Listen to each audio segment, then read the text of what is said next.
shoulders. But to very good timing. John, I know that you don't, just like preachers don't like listening to other preachers because they think they can do a better job than other preachers. I always love watching preachers, by the way, in the audience, looking at, I know you know exactly what I'm talking about, because they're like this, and they're thinking, I could do better. Well, this Chernow guy, you think he's sort of, a passing phase, this Chernow guy who, like, why is he flash in the pan? Flash in the pan. He is a flash in the pan. Have you read Grant? Have you read Grant yet? His book I have happily read Grant. I think I've read all of Ron's books, which are all fantastic. You're lying. You don't feel that way about not him. True. No, I do. Oh my God. I do. I just want to, and I know this is going way off track here, but that's what I do. I'm right before the Civil War. I'm in about 1860 in this story. It's extraordinary, this sad, miserable life that this man led, the depression that inflicted him, how he was in these outposts and all he wanted was to be with his wife and his children. He was seen as a slovenly, a drunkard. And yet, time and time again, everybody that knew Grant said he had the effect of being the guy that was slouched in the corner, and then when you needed somebody to show more strength and more character and more power and more grit than anybody else, suddenly this man transformed. I mean, he and Lincoln saved our Union. But you look at both of these men who had lives of failures, and isn't it remarkable, I will say this, that's who God chose to lead our country through its most difficult time, these two simple men. It's one of the things that if you believe in providence, or if you just want to think of it as fate, it's one of the most remarkable things. Lincoln was no one's choice to be a savior, as you say, and as Ron Chernow writes, and one of the great American stories is that Ulysses Grant, who couldn't stand the smell of blood in his father's tannery, was selling firewood on the streets of St. Louis with 2 years or so before he became the most important general, arguably, certainly in the modern era. Kicked out of the Army, John. Kicked out of the United States Army, forced to resign. He's selling firewood on the streets of St. Louis. He's seen as an abject failure. And when Abraham Lincoln can't find a general to use their troops to win the war, this man, who again also wouldn't even go hunting because he hated the thought of killing living beings, went and did what it took to win that war. Right. And there has been something remarkable in the American experience, that we have managed to find the people we needed at the moments we most needed them. And whether it's Washington... Executive privilege, as Steve Bannon did. Joining us now is Democratic Congressman Jim Himes. He's a member of the House Intel Committee. Good morning, Congressman. Good morning, Allison. What are you hoping to ask Hope Hicks? Well, hopefully, we start with what we hope won't happen, which is the kind of expansive invocation of executive privilege that, of course, we saw from Steve Bannon, who said that the president was asserting his privilege not just over conversations that he had had with the president, but with conversations that extended back into the transition. It's going to be very hard, obviously, to get a comprehensive feel for what went on matters of interest to the investigation if individuals won't even talk about the transition, much less what's happening in the White House. So we're hoping, as we have seen from other White House officials, to actually be able to have a reasonably comprehensive conversation. But if not, if she goes the Steve Bannon route, if she does invoke executive privilege, because remember, Steve Bannon, former chief strategist to the president, said the White House had asked him, I think, to invoke that. So if she does that, what's your recourse? Well, that's a good question, and as I think you know, Allison, it is the White House that has to assert executive privilege. A witness can't just say, I'm not speaking, because the White House may decide to invoke executive privilege. But so our recourse, to answer your question, is at the end of the day, we could adjudicate what executive privilege actually is and where the limits lie. And that may be important. You know, this investigation, as you know, has gotten has acquired a partisan flavor over time, but there are larger issues at stake here. The assertion of executive privilege that we saw from Steve Bannon, I think, was as broad an assertion of executive privilege as anyone in this town has ever seen. And obviously, Congress has an interest in making sure that executive privilege is exactly what it is designed to be, which is a protection for the president's advisors when they are advising the president. So, if she is more forthcoming than Steve Bannon, and if she does agree to answer questions, are you focused on that Air Force One plane trip where the statement, the misleading, false statement was crafted about what the real point of that Don Jr. meeting with Russians in Trump Tower was? Of course we are. If there was an effort to hide what really happened in that meeting, and that initial statement that came out was not actually all that accurate to what happened in that meeting, it is important for us to know why that effort was made and who felt they needed to make that effort and why. So, of course, but, you know, there are obviously lots of broader issues at stake here, Allison.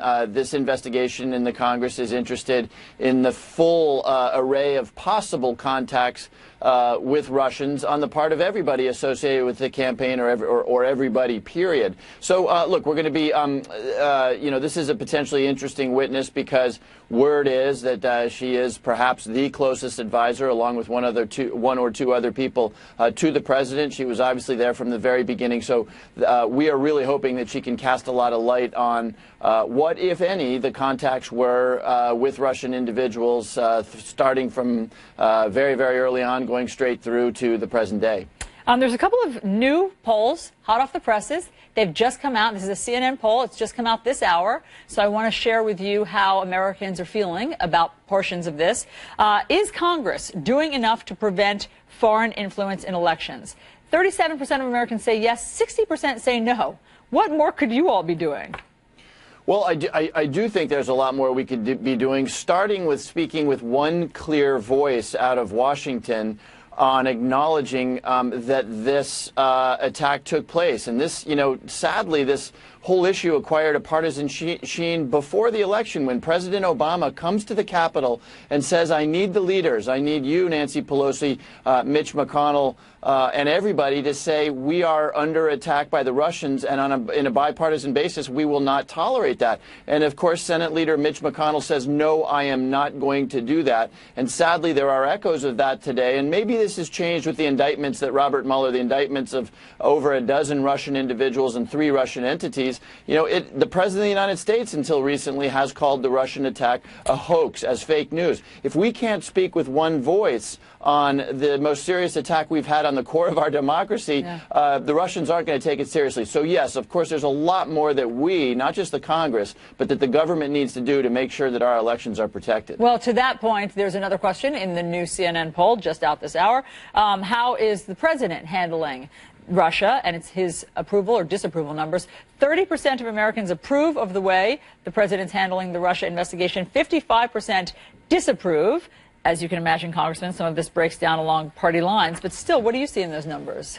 Well, it's not at all surprising. I mean, you know, the president has from the start called this investigation fake news. He called the Russian attack a hoax. So, you know, 30% is probably a fairly good number of those people who, you know, as we've come to refer to them, are the Fifth Avenue Republicans, you know, consistent with the idea that the president put out there that he could shoot somebody on Fifth Avenue and people would be totally fine with it. I'm sad to see that number is 30%, but I think that's what populates that group of people. The other word for that is his base, but I think Fifth Avenue Republicans is catchy. But Congressman Jim Himes, thank you very much for previewing what's going to happen today with us. Thank you, Allison. Okay, thanks to our international viewers for watching. For you, CNN Talk is next. For our U.S. viewers, New Day continues right now. The teachers love the students, and they want to protect those students. I've listened to the first grade teachers that don't want to be pistol packing first grade teachers. I don't think it's right for anyone to say that teachers can't be capable of carrying a weapon. I want the teachers to teach. There's no bigger fan of the NRA, but sometimes we're going to have to fight them. The president appears to be backing away from this idea that the age limit should be raised to 21 for purchases of assault weapons. He goes out and says one thing, then he gets in a room with the NRA, and boom, he completely flipped his point of view. Look at Peterson. He thought he was probably a brave guy, but he choked. The school resource officer says he is not a coward, as one victim thanks the first responder who saved her life. All the love that's been passed around, I definitely wouldn't be here without it. This is New Day with Chris Cuomo and Allison Camerata. Good morning. Welcome to your New Day. President Trump pressuring lawmakers to change the nation's gun laws after the Florida school massacre. Sources are telling CNN President Trump appears to be backing away, though, from the idea of raising the age limit to buy rifles. The president also saying he would have rushed into the school even if he did not have a gun, just to stop the carnage. So Republicans and Democrats are now haggling over solutions, even a modest improvement to background checks. What can they get done today? Well, there is also intensifying scrutiny of how the local sheriff handled repeated warnings about the school killer. Why Republicans are beating the drum for the sheriff to resign. So let's begin our coverage with CNN's Abby Phillips. She's live at the White House with our top story. Good morning, Abby. Good morning, Allison. Well, President Trump has been saying publicly that he's willing to go against the National Rifle Association in order to push gun control measures after the Florida massacre. But the question today remains, how far is he willing to go to push Congress to act? Don't worry about the NRA. They're on our side. You guys, half of you are so afraid of the NRA. There's nothing to be afraid of. President Trump urging the nation's governors to fearlessly challenge the powerful gun lobby to implement stricter background checks. And you know what? If they're not with you, we have to fight them every once in a while. That's okay. They're doing what they think is right. It comes after his weekend meetings with the leaders of the NRA. Despite his apparent willingness to break with some NRA positions, sources tell CNN the president appears to be backing away from changing the legal age to purchase a rifle from 18 to 21, after publicly considering the idea. The White House says the president did not discuss the age limit issue with governors. When they don't bring it up, that's very telling to him. Well, if you go to war at 18 and you vote at 18, but you can't buy a rifle. It's very inconsistent. As Congress struggles to find common ground, the president signaling a willingness to take executive action against bump stocks. Bump stocks, we're writing that out. I'm writing that out myself. I don't care if Congress does it or not. I'm writing it out myself, okay? The president doubling down on his criticism of Broward County deputies who didn't rush into the school to save lives. The way they performed was, frankly, disgusting. Mr. Trump. It was about this issue of military service. And they were very concerned about the public good. The practical consideration from the gun advocate's perspective. Waldman, you're already killing me with restrictions. If I want to get a gun legally, it's so difficult for me and it's so easy for the bad guys. And every legal change that you're going to make makes it harder for me, the law-abiding person who wants to just exercise my constitutional rights, and easier for everyone who wants to hurt me and my family. Well, when Justice Scalia, the conservative Supreme Court justice, wrote that opinion 10 years ago in the Heller case, the Supreme Court said, you know, you could have restrictions on guns that were unusually dangerous or that were in the hands of the wrong people, whether it's the mentally ill who shouldn't have guns or something else. And we have those kinds of restrictions all the time. We have them on cars.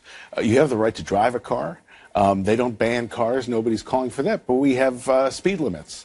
And you have to pass a driving test, and they have airbags. These are the kinds of... You have to wear a seatbelt even though you don't want to. Even if you don't want to. And that's the kind of restriction that would make guns something that were much less dangerous to society.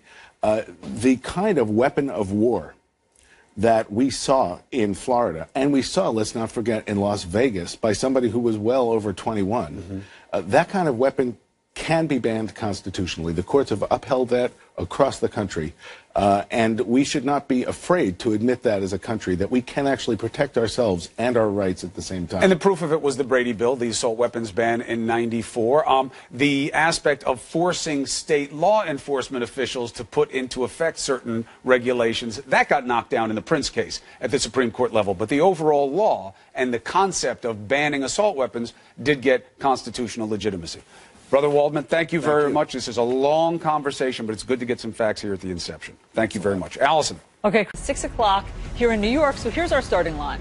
President Trump keeping up the pressure on lawmakers to change the nation's gun laws nearly 2 weeks after the Florida school massacre. But sources tell CNN that President Trump appears to be backing away from the idea of raising the age limit to buy rifles. The president also says, unlike the school resource officer, he would have rushed into the school even if he did not have a weapon to stop the carnage. Republicans and Democrats are haggling over some solutions, even a modest improvement to background checks. So what can they get done today? Now, in Florida, they seem to be moving on two tracks. There's some changes to gun policy being banged out in the legislature, but there's equal intensity on the security breakdowns that preceded the attack. The sheriff facing growing calls to resign as CNN learns that police received double the number of 911 calls to the killer's home than the sheriff has revealed. Now, it's going to be interesting if the people complaining about the police now will agree to the types of law changes you would need to restrict access to weapons for someone like the Parkland murderer. And two West Wing staffers are in the spotlight today. Communications Director Hope Hicks, she's set to meet privately with the House Intel Committee in their Russia investigation. The question is she going to invoke executive privilege like we've seen others do? And sources tell CNN Ivanka Trump's trip to South Korea is causing tension with the president's chief of staff. Why? We'll get into it. Let's begin our coverage with CNN's Abby Phillip live at the White House with our top story. Hey, Ab. Hey, good morning, Chris. While President Trump has been saying publicly that he's willing to go against the National Rifle Association to push gun control measures, but the question remains, how far is he really willing to go to get Congress to act? Don't worry about the NRA. They're on our side. You guys, half of you are so afraid of the NRA. There's nothing to be afraid of. President Trump urging the nation's governors to fearlessly challenge the powerful gun lobby to implement stricter background checks. And you know what? If they're not with you, we have to fight them every once in a while. That's okay. They're doing what they think is right. It comes after his weekend meetings with the leaders of the NRA. Despite his apparent willingness to break with some NRA positions, sources tell CNN the president appears to be backing away from changing the legal age to purchase a rifle from 18 to 21, after publicly considering the idea. The White House says the president did not discuss the age limit issue with governors. When they don't bring it up, that's very telling to him. Well, if you go to war at 18 and you vote at 18, but you can't buy a rifle. It's very inconsistent. As Congress struggles to find common ground, the president signaling a willingness to take executive action against bump stocks. Bump stocks, we're writing that out. I'm writing that out myself. I don't care if Congress does it or not. I'm writing it out myself, okay? The president doubling down on his criticism of Broward County deputies who didn't rush into the school to save lives. The way they performed was frankly disgusting. Mr. Trump even going so far as to suggest that he would have acted even if he didn't have a gun. I really believe I'd run in there even if I didn't have a weapon. And I think most of the people in this room would have done that too, because I know most of you. But the way they performed was really a disgrace. The president making the argument again for arming teachers. They don't love the students. They don't know the students. The teachers love the students, and they want to protect those students. Washington State's Democratic governor rejects that idea. Educators should educate, and they should not be foisted upon this responsibility of packing heat in first grade classes. So I just suggest we need a little less tweeting here, a little more listening. Lawmakers floating a few proposals during Congress's first day back in session, including the Fix NICS bill, a plan that would give incentives to states and federal agencies to make more entries into the background check system, a universal background checks bill, a draft proposal to raise the purchase age for long guns, and an assault weapons ban. While President Trump has a couple of meetings today with bipartisan groups of lawmakers, just another opportunity for him to hear some feedback about these proposals that are being thrown out. But already, one of the easiest things that Congress could do, a background checks bill, is already facing some headwinds in Congress, partly because of what it might be attached to. Kirsten Allison. Okay, Abby, thank you very much for setting all of that up for us. Joining us now, our CNN political analyst, David Gregory, and associate editor of Real Clear Politics, A.B. Stoddard. So, A.B., let's just end where Abby just did, that there are some headwinds in Congress to figuring out what they're going to do. But there's a lot of momentum outside of Congress. Right. Okay, so all of the polls, the kids have not given up, obviously, in Parkland. They're still out there every day talking about what they want to see. The Florida state legislature seems to be doing things and moving forward. So what do you think is going to happen this week in Congress? Well, this week, everyone is going to try to assess where the president is. And that's really important to Republicans who are facing primary elections and strong resistance from their Second Amendment supporters and resistance from the right. Those are the threats in the primary election. So this will be a listening time, and particularly, as I said, where is the president? Where is he going to make a stand? It is clear that he appreciates and can read the power of this anger, but it's unclear whether he can stay consistently on a position. And for Republicans in Congress, that's a must-do. They can talk about bump stocks and they can talk about fix NICS. The Cornyn bill, it's bipartisan.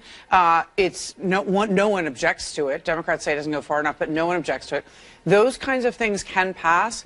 I think you'll see a bigger push, obviously, from the other side for more, and this sort of just wait and see on where President Trump is going to land, whether or not. Look, it was remarkable, he said for the first time, that he's willing to push the NRA. He's said that before. And I just want to stop you there for 1 second, because I did think that we need to take a beat on that. Yeah. That is, I think, vintage Trump, and part of why so many people voted for him. He's going to do things differently. And if he can back it up, I've never heard a politician say that. I mean, in the next couple of weeks, that's there can be the problem, a real breakthrough. We've heard him say things like that in the past, David, where he's like, I'll do this, I'll do that, I'll bump the system, I'll go up against the power structure. But he hasn't really done that. Although, in deference to the president on this one, he did check the box early on, saying we have to do something. We've heard nothing from Ryan. We've heard nothing from McConnell. So the president is out in front in terms of motivating change. But who do you think needs to deliver here?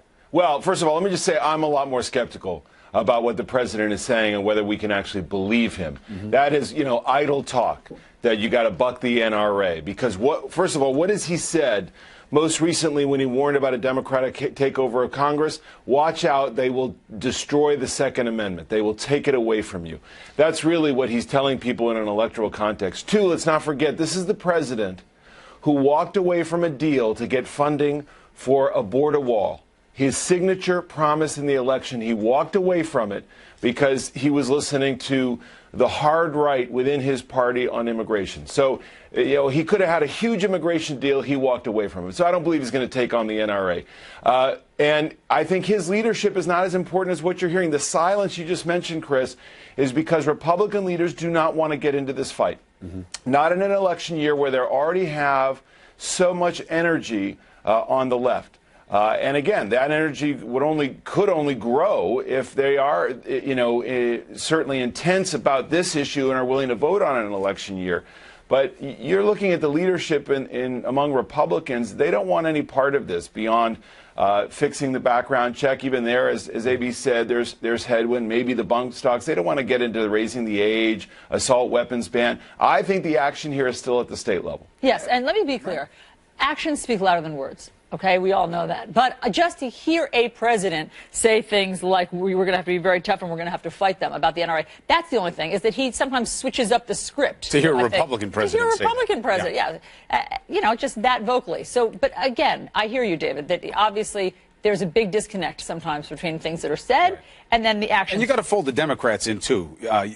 Tubin made me nervous yesterday when I was like, maybe I have it wrong about that. But I made about 15, 20 calls last night. And I'm right. The Democrats are trying to figure out how important this is to them, if it's a hill they're willing to die on. Are you going to go all in on this? They were bruised by what happened with the shutdown. They had their own people in their party say to them, either you stand firm or get out. You failed us on that. You got nothing out of that. So they're considering that, too. And even though they don't have power, as you say, there's all this momentum on the outside. Can they harness that into political momentum in Congress and at the polls? And since Jeffrey Toobin's not here right now, I'll say I was right also in my argument with him. You were certainly right going into it, because optimism is always the right choice. I agree. Okay, so listen, there was this meeting with the governors yesterday that the president had at the White House. That was where he said some of these things. And there was an interesting moment when the governor of Washington State confronted the president. So listen to this. Now, I just think this is a circumstance where we need to listen, that educators should educate, and they should not be foisted upon this responsibility of packing heat in first grade classes. Now, I understand you have suggested this, and we suggest things, and sometimes then we listen to people about it. Maybe they don't look so good a little later. So I just suggest we need a little less tweeting here, a little more listening, and let's just take that off the table and move forward. All right, thank you very much. We have a number of states right now that do that. And I think with that in mind, I'll call on Greg Abbott, great governor of Texas. Greg? How about that moment, AB? A little less tweeting, a little more focus. Let's not have teachers packing heat. Yeah. I mean, he spelled out, I think, what the other side's position is to the president sometimes. The thing is about arming teachers is, although it's done in some places, this is not going to be federalized. Republicans are not behind this. And it's a way for the president to continue talking about something he feels strongly would help prevent these shootings, but it's not an actual solution that's going to pass. And so what we're really looking at is whether or not he stays off of an age restriction, whether or not he defines what a comprehensive background check is, whether or not he's willing to have guns taken away from people who are mentally unstable. So this is a red herring. All this talk about teachers you think is a red herring? Because Republicans aren't behind it. They're not. They're not going to get behind reopening and funding mental institutions, and they're not going to get behind arming teachers. There's no appetite for that. It's a talking point for him. Yeah, Go ahead, David. I mean, also, just the look of him. I mean, you just put up that video again. Not exactly an open and affirming stance on his part to listen to the other side. Body language. Yeah, the body language. you got camera my attention. You can talk as long as you want now. I like it. He just like, am I able to lock up governors as well as Hillary Clinton? I'm not sure. Can somebody check on that while he's still talking? But I think, I think AB's right. But I do think that the reflexive response that somehow this is just outlandish on its face is not enough for Democrats. I think that there has to be a full look at how to harden the target, and there's lots of things to do. I mean, for those of us who have, who are parents of kids who are going through active shooter drills, and schools are going through how they lock down the school at different times, the kind of security or actual police presence that they have as a deterrent as well as a first responder situation. I think schools have to take this seriously, and I think that the horrible reason is that we know people who are going to commit this kind of act, if they are of sound mind, and even if they aren't, understand the kind of blaze of glory and the kind of media attention they're going to get. And I think they seek out those targets because of it. Now, the president did his best yesterday to disrupt any positive momentum by saying something foolish about how even with no weapon he'd run into the school. Yeah. But I would argue he lost. Because this lieutenant governor of Georgia said one of the most ridiculous things we've heard in a long time from a public official. When he said he's going to do everything he can to make sure that any legislation, tax legislation, that benefits Delta in the state of Georgia, remember, he's the lieutenant governor, not the governor, but he will kill any tax legislation that benefits Delta unless they change their position and fully reinstate its relationship with the NRA. Corporations can't attack conservatives and expect us not to fight back. He doesn't work for CPAC, A.B. Stoddard. He's the lieutenant governor of a state. And remember what the NRA does. They give a boost. They give special rates to certain people. So they're not punishing anybody from taking them away. They can do whatever they want. But I've never heard of a lawmaker doing anything like this. Because they don't like the politics of a company, they go after that company. Well, he's going to be rewarded for that. I mean, there are people who are members of the NRA or supportive of the NRA and not yet members who find this boycott situation, this corporate response, appalling. And they are, all over social media promising to find other brands and other corporations to support. And so they can do that. There is definitely a crowd. He's the officer of a state. Yeah, but it's not as big as people think. The membership of the NRA is actually not as big as people think, as we've learned. But there are 5 million people. People who are going to say, thank you for standing up to those corporations who are trying to bully us. But he's not just standing up. He's doing. I've never. Maybe Dave. We got 3 better minds here than mine. Have you ever heard of a state official doing something like this before, saying, I don't like how you're dealing with the NRA or any special interest group, so I'm going to punish you as a state official if I can? No, but I think, if you're, playing to the base in a state like Georgia, perhaps you can get away with it. There's something else I think should be said here, and I think what bothers me about the NRA or conservatives invoking the NRA leadership position as fully representative of the NRA. The reality is we've had a debate now since 2001 about terrorism in this country and countering terrorism, and there has been an acceptance, left, right, and center, that we have to give up certain rights, even some of our privacy, in the name of security. We do it at the airports all the time, and yet we hear from the leadership of the NRA, not necessarily its members who I think feel differently, that you cannot give any quarter when it comes to gun safety. I think this is where the debate falls down, and I think there's too much of a fringe of the leadership of the NRA that speaks for the entire membership. All right, David A.B., thank you very much. Stick around. Up next, we have a CNN exclusive for you. She lived near the high school killer, and she says she tried to get police to do something about him. I remember him leaving and just thinking, my God,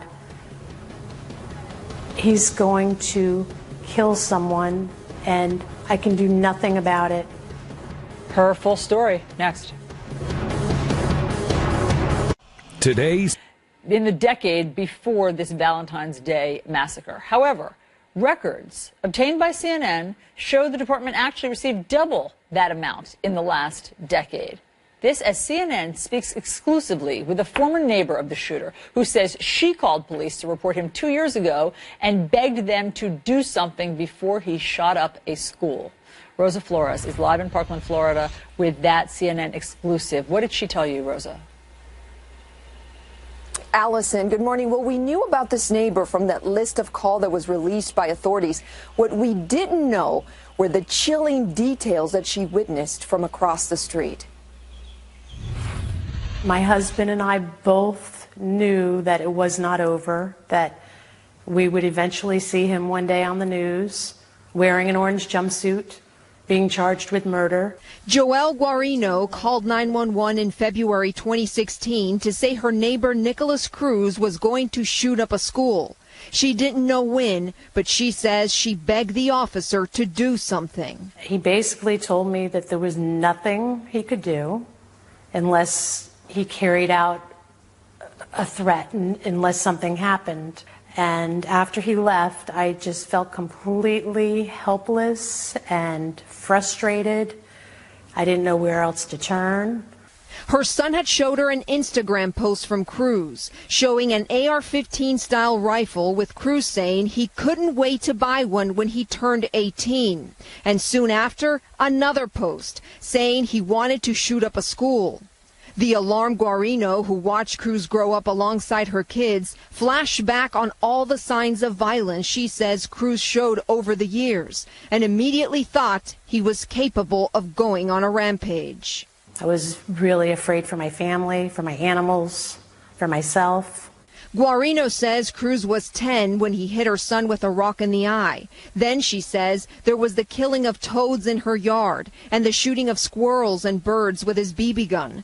There was a time when she felt sorry for Cruz, when she says his mother kept the refrigerator and the pantry under lock and key. But Guarino says it was Cruz's menacing facial expression as he stood over her dog Max while the dog was convulsing and foaming at the mouth that convinced her that this teenager had a very dark side. He was bending over my dog with a wild look on his face.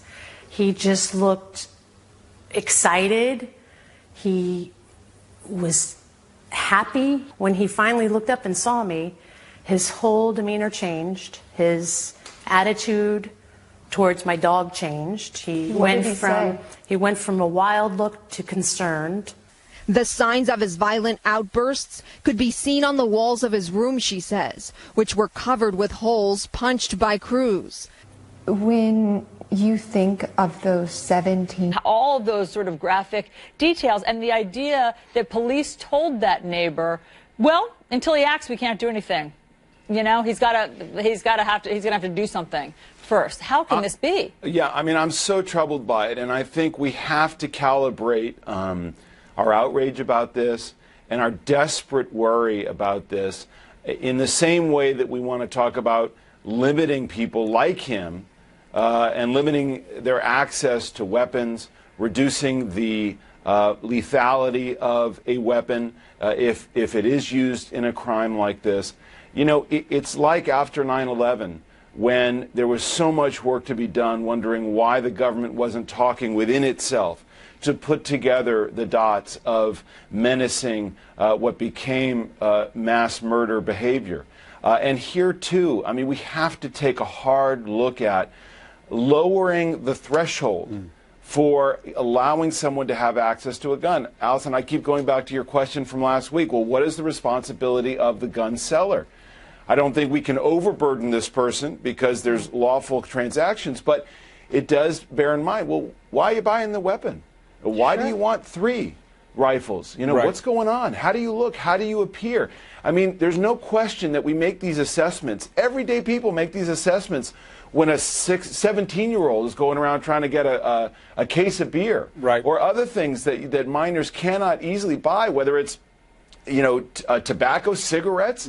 You know, there seems to be a higher threshold for, kind of taking someone's, I'm asked more measure. questions at the airport. I mean, I'm asked questions when you check in your bag. Did you pack this? Is there anything else in there? I mean, those are fair questions. Well, look, there's good news and there's bad news. Here's the good news. We do know that there is a solution that all 50 states have been availed of, but they're not really putting it into practice yet. The military is, the Marines are doing it, and they lowered their suicide rate 22%. Everybody at home can Google the Columbia Protocol, and you'll see that there's a list of questions that anybody can ask somebody who's in a state of distress. It leads to them getting help. It leads to how to direct resources. It makes a huge difference in dealing with people like this shooter. But then there's bad news, okay? When I heard in the CNN town hall the NRA lady go at the sheriff and say, what about this law? You could, in the state of Florida, Philip, you know this stuff as well.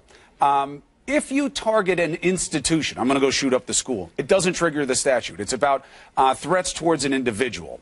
Now, people are saying we have to change this. The right is going to have a problem. The same people who are criticizing these cops right now, when they say, you're right, we're going to lower the threshold of access to weapons. If you have a couple of neighbors who say this, it's going to trigger a proceeding, and they're not going to like it.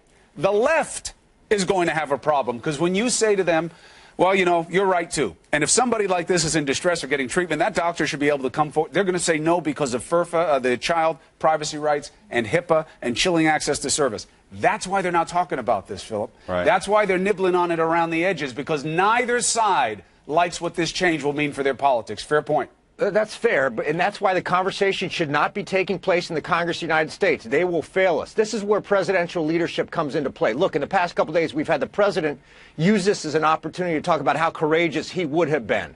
We've had the sheriff say how incredible his leadership was. We've had the deputy say, I didn't do anything wrong, and we've lost sight of 17 human beings. If I were the president, I'd step back and say Democrats and Republicans in the Congress will fail us. I will establish a commission with people of loyalty to America that's unquestioned. Maybe it's former President Bush. Maybe it's a man I would choose, General Stan McChrystal. He'd be great at this. I will direct those people to ask basic questions, not whether the deputy did something wrong, but questions like you raised. What do we do if there's a threat to a place and not a person? Should we have standards that are federal? Should we support the states in a different way? The presidential leadership here could take this debate partly out of the Congress, and instead we get, I would have run into the building. I mean, we can do better than this, Chris. The president was talking, David, just for people who don't know, about how he would have been able to run into the building even without a weapon to try to save people. And I guess my question is, do you think that his bone spurs would have prevented him from running into the building? I mean, it's just so not helpful. I mean, it's just, in all of this, I agree with Phil that the president can, instead of talking about reopening mental institutions, can try to lead us into a very tough conversation, as Chris lays out. What are the costs of lowering the threshold of access to weapons for people who may not be of a sound state of mind? We want to protect it for people who are just lawful gun owners, buyers, and try to keep people away who are dangerous, just like in the debate and the efforts to protect us from terrorism. Why can't we join these two conversations instead of turning off our mind when all of a sudden it comes to guns? Why is this the only threat in our society, if you think about it, that we don't combat? We look for reasons not to combat it. It is the only threat in our society we do this with. And you have to remember, the president says, I'm thinking about reopening mental institutions. Look at how they apportion the money for opioids. You want resources for people who are suffering from mental health, and that's what addiction is. You should be putting those resources on the ground. There's not enough money to help people who find themselves in these kinds of situations. So the talk and the action, as you said, often a disconnect. Phil, David, thank you very much. All right, so we're getting reports of frustration inside the White House. Surprise, surprise. No, it's different this time. It's over the lady on your screen, Ivanka Trump's trip to South Korea. What is behind growing tension involving the first daughter? Next. Address other concerns like rising health care costs. The terrifying ordeal for passengers and crew members on a Southwest Airlines flight. Now, the plane had just taken off from Salt Lake City when passengers heard a loud explosion, an engine on fire. We've got shooting flames out the side of the engine. I mean, it's crazy. I kind of just got really scared, and I started crying, and I just started praying and holding my sister's hand. Wow. Passengers say the pilot remained calm as he completed an emergency landing. Another jet was brought in. Passengers were flown to LAX. All right, the search is on for a killer who shot a North Carolina man as he was broadcasting on Facebook Live. A warning, some of you may find this video we're about to show disturbing. 55-year-old Prentice Robinson was killed in Wingate, about 25 miles southeast of Charlotte. The video shows him being approached by a man asking him, "You on live?" before shots are fired. CNN affiliate WSOC says Douglas Colson has been identified as a suspect. The incident once again raising questions about violent content on Facebook Live. All right, more than 200 rivers near flood stage this morning from Texas to the Great Lakes, and more rain headed to hard-hit areas. Here's meteorologist Pedram Javahiri.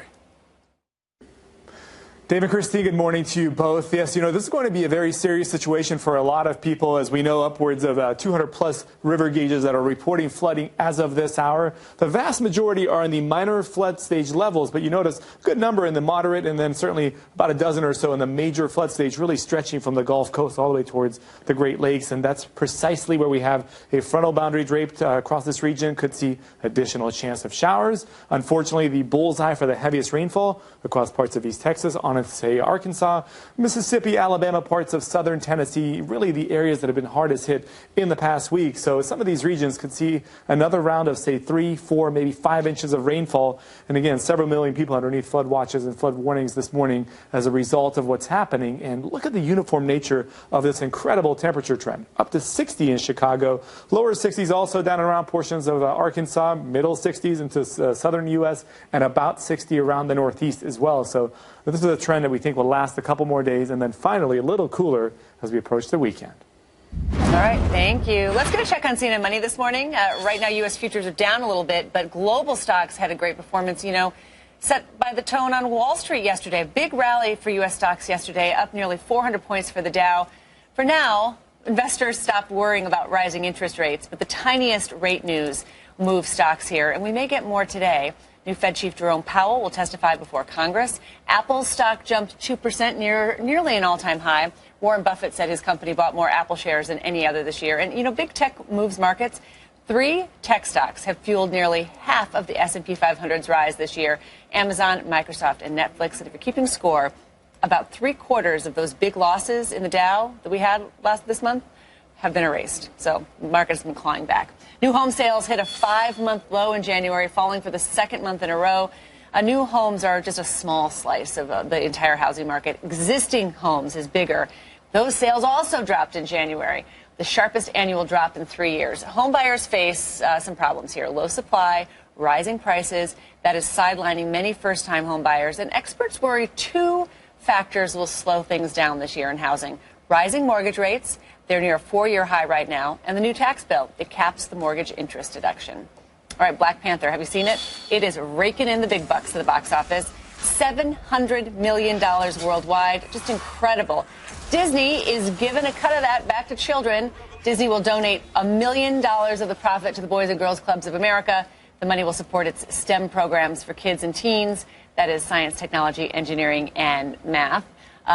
Disney's CEO Bob Iger says it's just thrilling to see how inspired young audiences were by the technology in the film. If there's something Disney knows, just it's technology. Incredible. $700 million for context. Guardians of the Galaxy made $773 in 5 months. Wow, amazing. All right, thanks for joining us. I'm Christine Romans. I'm Dave Briggs. New day starts right now. We'll see you tomorrow. This is good. I really believe I'd run in there even if I didn't have a weapon. It's ridiculous. He was just stating he would have stepped in and hopefully been able to help. The proposal to raise to 21 is just common sense. I don't think he should be backing away from this issue. By the way, bump stocks, I don't care if Congress does it or not. I'm writing it out myself, okay? In this case, he deserves credit for this, and I hope he'll keep it up. I got to watch some deputy sheriffs. They weren't exactly Medal of Honor winners. The school resource officer insisting he did nothing wrong as CNN learns new details about the gunman's troubled past. I remember thinking he's going to kill someone and I can do nothing about it. This is New Day with Chris Cuomo and Allison Camerata. We want to welcome our viewers in the United States and around the world. This is New Day. It is Tuesday, February 27th.